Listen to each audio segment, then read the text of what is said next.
अस्सलाम वालेकुम नाज़रीन, आप देख रहे हैं मेरा यूट्यूब चैनल और मैं हूं आरिफ राही। नाज़रीन, आज जो है आपके साथ कुछ अहम खबरें जो हैं वो शेयर करनी हैं। उनमें एक खबर तो ये है कि सुप्रीम कोर्ट में आज मखसूस नशिस्तों के हवाले से पाकिस्तान तहरीक इंसाफ जो है उसने तौहीन अदालत की दरख्वास्त जो है वो दायर की है। जी हाँ, तहरीक इंसाफ की जानिब से आज जो है ये दरख्वास्त दायर की गई है सुप्रीम कोर्ट में कि सुप्रीम कोर्ट के फैसले के बाद जो मखसूस नशिस्तें थी जो दीगर पार्टियों को दी गई थी वो पाकिस्तान तहरीक इंसाफ को देनी थी, लेकिन उसके बावजूद जो चीफ इलेक्शन कमिश्नर हैं वो टाल मटोल से काम ले रहे हैं। उन्होंने इस फैसले को एक बार फिर से नजरसानी के लिए भेजा था सुप्रीम कोर्ट, और सुप्रीम कोर्ट के 8 जजों ने मुतफक्का तौर पर यह फैसला दिया था कि ये सीटें जो हैं वो पाकिस्तान तहरीक इंसाफ को दी जाएं। ये पंजाब असेंबली में कुछ सीटें हैं, कुछ नेशनल असेंबली और केपीके असेंबली की जो खवातीन की मखसूस नशिस्तें होती हैं और अक़लियती मेंबरान जो होते हैं वो जो है पहले जो दीगर पार्टियों को दे दी गई थी, बांदरबाट कर दी गई थी, उसको जो है सुप्रीम कोर्ट के फैसले के बावजूद इलेक्शन कमिश्नर जो है वो पाकिस्तान तहरीक इंसाफ को अभी तक नहीं दे रहा, किसी का नोटिफिकेशन नहीं किया। और इसी हवाले से आज जो है तहरीक इंसाफ ने जो है सुप्रीम कोर्ट में दरख्वास्त दायर कर दी है कि इसके खिलाफ एक्शन लिया जाए और तौहीन अदालत जो है हो रही है उस पर एक्शन लिया जाए। उसी के साथ सलमान अकरम राजा ने आज प्रेस कॉन्फ्रेंस की अडयाला जेल के बाहर। वहां उनसे सवाल किया गया कि आया इमरान खान जो हैं उनकी पै दर पै बेल हो रही हैं और चंद दिनों में 7-8 केसेस में उनकी बेल हुई हैं, और उनकी जो वाइफ हैं बुशरा बीबी उनको भी छोड़ दिया गया है, तो क्या ये डील का नतीजा है या कि इसमें कोई और सुकम है? तो उसको बिल्कुल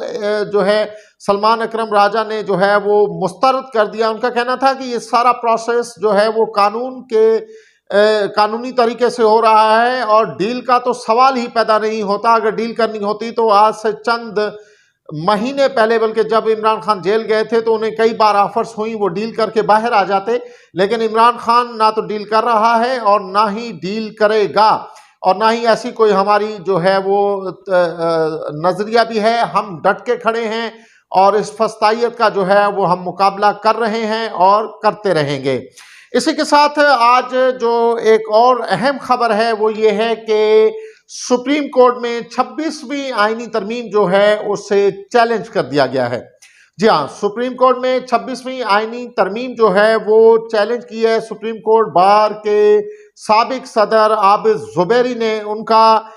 इस आईनी दरख्वास्त में जो है मौक़िफ़ है कि इस तरमीम को जो है वो ख़त्म किया जाए, क्योंकि इसमें इंसानी हकूक़ जो हैं वो सलब किए गए हैं और ये एक मुफाद की खातिर ये जो आईनी तरमीम जो है वो की गई है। उन्होंने इस दरख्वास्त में ये इस्तदा की है सुप्रीम कोर्ट से कि इसका जो है इस केस को लगाया जाए और इस आईनी तरमीम को ख़त्म किया जाए। और ये फैसला भी जाहिर सी बात है अभी ये सुप्रीम कोर्ट में चलेगा और इसके हवाले से मज़ीद जो आगे जो चीज़ें आएंगी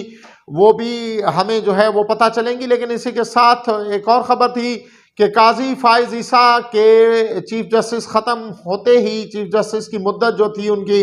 उसी के साथ मियां मोहम्मद नवाज शरीफ जो कि एक लंबे इंतज़ार के बाद जब काजी फाइज ईसा जो हैं वो विराजमान हुए थे तो वो मुल्क में तशरीफ़ लाए थे, वो यहाँ से लंदन के लिए फिर चले गए हैं। उन्हें जो है यहाँ रहना पसंद नहीं आया और वो कल जो था वो लंदन पहुँच गए और वहाँ पर तहरीक इंसाफ के कारकुनान ने उनके सामने एहतजाज भी किया। और देखना ये है कि आया पाकिस्तान में इनका मुद्दत जो होती है वो इतनी सी होती है या कि वो इस चीज़ से मुतमईन नज़र नहीं आ रहे थे या मुतमईन नहीं थे, इस वजह से वो जो है फिर से लंदन चले गए। लेकिन उसी के साथ और बाज़गश भी हैं, कुछ लोगों का ये खबरें आ रही हैं कि शायद शहबाज शरीफ हुकूमत को हटाया जाए और इसके मुकाबिल कोई और हुकूमत जो है वो लाई जाए। लेकिन ये क्या साराइयाँ अगले चंद दिन में हमारे सामने खुलकर आ जाएंगी और हम देखेंगे कि इनमें क्या